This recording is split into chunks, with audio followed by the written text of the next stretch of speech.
भक्तजनों, माताओं, बहनों, सादर जय श्री कृष्ण। हमारे YouTube चैनल में आप सभी का बहुत बहुत स्वागत है। मैं हूं आपके साथ आचार्य धर्मेंद्र शास्त्री। आज हम आपको कार्तिक माह के 35वें अध्याय की कथा सुनाने जा रहे हैं। यह कार्तिक माह का अंतिम अध्याय है और 35वें अध्याय की कथा को सभी भक्तजनों को श्रवण करना चाहिए। यदि आप कार्तिक माह में प्रत्येक दिन स्नान करते हैं या भगवान का पूजन अर्चन करते हैं या फिर ब्राह्मण को दान पुण्य करते हैं, वस्त्र दान, गोदान या किसी भी पेड़ पौधे का दान कार्तिक माह में परम कल्याणकारी माना जाता है। इसलिए कार्तिक माह को बड़ा ही पुण्यकारी महीना माना गया है और इस महीने को 12 महीने में सबसे श्रेष्ठ महीना माना जाता है।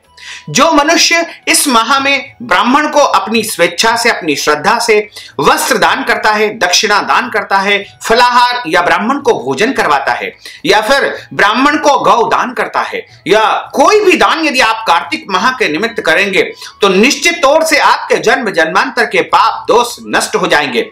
और जब पाप दोष नष्ट हो जाएंगे तब आपके पुण्यों का उदय होगा और आपके जब पुण्यों का उदय होगा तब आपको जीवन में सभी प्रकार की सुख, संपत्ति, धन, वैभव सब कुछ प्राप्त हो पाएगा। तो इसलिए आप कार्तिक माह के निमित्त अपनी श्रद्धा और भक्ति के साथ आप दान पुण्य अवश्य करें। यदि आप हमको कार्तिक माह का कोई भी दान पुण्य करना चाहते हैं तो आप अपना नाम गोत्र बता करके और हमारे पेटीएम के माध्यम से, गूगल पे के माध्यम से, फोन पे के माध्यम से या फिर अकाउंट नंबर के माध्यम से दान राशि हम तक पहुंचा करके कार्तिक माह का पुण्य फल अवश्य ही प्राप्त कर सकते हैं। अब हम आपको कार्तिक माह के 35वें अध्याय की कथा सुनाने जा रहे हैं। बोलिए श्री वृंदावन बिहारी लाल की जय, गोपाल कृष्ण भगवान की जय, श्री राधे रानी सरकार की जय। गुरुर् ब्रह्मा गुरुर्विष्णु गुरुर्देवो महेश्वरा, गुरु साक्षात् परब्रह्म तस्मै श्री गुरुवे नमः। श्री अखंड मंडलाकारं व्याप्तं येन चराचरं तत्पदं दर्शितं येन तस्मै श्री गुरुवे नमः। कृष्णाय वासुदेवाय हरये परमात्मने प्रणतः क्लेशनाशाय गोविन्दाय नमो नमः। वसुदेव सुतं देवं कंस चाणूरमर्दनं देवकी परमानंदं कृष्णं वंदे जगद्गुरुं। जय जय श्री राधा रमण, जय जय नवल किशोर, जय गोपी चित चोर प्रभु, जय जय माखन चोर। मात मेरी श्री राधिका, पिता मेरे घनश्याम, इन दोनों के चरणन में मेरा बारंबार प्रणाम। मोहिनी मूरत श्याम की वो मन रही समाय, जो मेहंदी के पात में लाली रही समाय। धन यौवन एक दिन उड़ जाएंगे जैसे उड़े कपूर, मन मूरख तू राम भज क्यों चाटे जगधूर। राम कृष्ण दो एक है अंतर नहीं निमेष, इनके नयन गंभीर है उनके चपल विशेष। बोलिए श्री वृंदावन बिहारी लाल की जय, गोपाल कृष्ण भगवान की जय। अनुपम कथा कार्तिक होती है संपन्न, इसको पढ़ने से श्री हरि हो जाते प्रसन्न। इतनी कथा सुन करके ऋषिवर कहने लगे कि हे सूत जी महाराज, अब आप हमसे तुलसी के विवाह की विधि पूछना चाहते हैं, सो कृपा करके वर्णन कीजिए।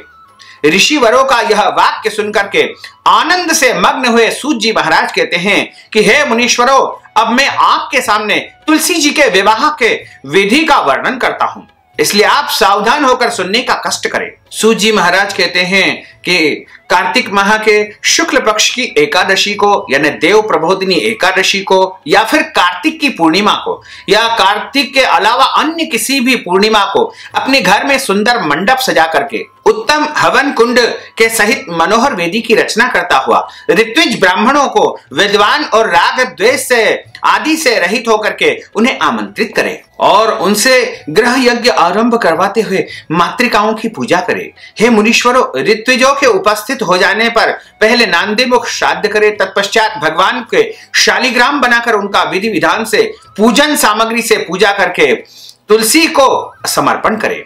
इस प्रकार विवाह विधि से तुलसी जी का पानी ग्रहण करने के बाद विधि पूर्वक हवन करें। इसके बाद सपत्नीक यजमान, भाई, बंधु और सेवकों के साथ चारों ऋत्विजों के सहित विष्णु भगवान की प्रेम प्रदक्षिणा करता हुआ शांति पाठ और मंगल गाजे बाजे के साथ में तुलसी जी का भगवान के साथ में विवाह करें। हे मुनीश्वरों, ऐसा हो जाने के बाद यजमान को गोदान और शय्यादान भी करना चाहिए। ऋत्विजों को दक्षिणा देकर के विप्र भोज और जाति भोज करवाना चाहिए। यह सुनकर के सूत जी महाराज कहने लगे कि हे मुनीश्वरों, इस प्रकार जो मनुष्य श्रद्धा भक्ति युक्त होकर के सत्य, शांति और संतोष को धारण करता है, विष्णु भगवान को तुलसी दल समर्पण करता है, वह समस्त पापों से रहित होकर के संसार के सुखों को प्राप्त करता है और अंत में विष्णु लोक को प्राप्त कर लेता है।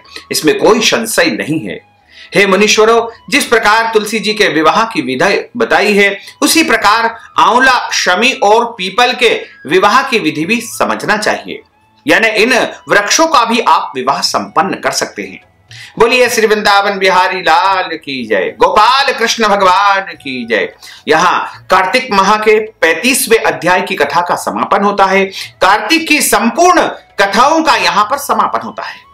अच्युतम केशवम राम नारायणम कृष्ण दामोदरम वासुदेवम हरे श्रीधरम माधवम गोपिका वल्लभम श्री जानकी नायकम श्री रामचंद्रम भजे जानकी मनोहरम सर्वलोक नायकम श्री शंकरादि सेवितम पुण्य नाम कीर्तनम श्री राम राम राम राम राम नाम तायकम राम कृष्ण वासुदेवा भक्ति मुक्तिदायकम राम कृष्ण वासुदेवा भक्ति मुक्तिदायकम राम कृष्ण वासुदेवा भक्ति मुक्तिदायकम राम कृष्ण वासुदेवा भक्ति मुक्तिदायकम।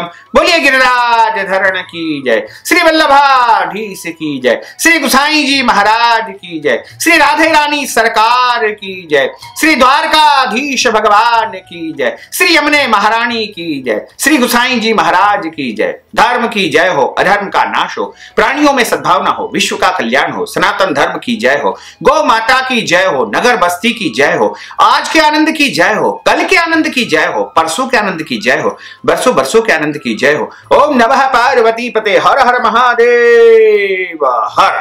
कुल 35 अध्याय हमने आपको सुनाए हैं। हमारे द्वारा कथा के दौरान किसी भी प्रकार की कोई त्रुटि हो गई हो तो हमें अबोध जान करके प्रभु क्षमा करे तथा सभी भक्तजन भी हमें क्षमा कर दे और इस कथा के द्वारा जो आपको ज्ञान प्राप्त हुआ है उसको अपने जीवन में उतार करके अपने जीवन को सार्थक बनाने का प्रयास करें तथा जीवन में अच्छे कर्म करते हुए आप सभी आगे बढ़े, उन्नति करें, प्रगति करें, आप सभी स्वस्थ रहें, व्यस्त रहें और मस्त रहें।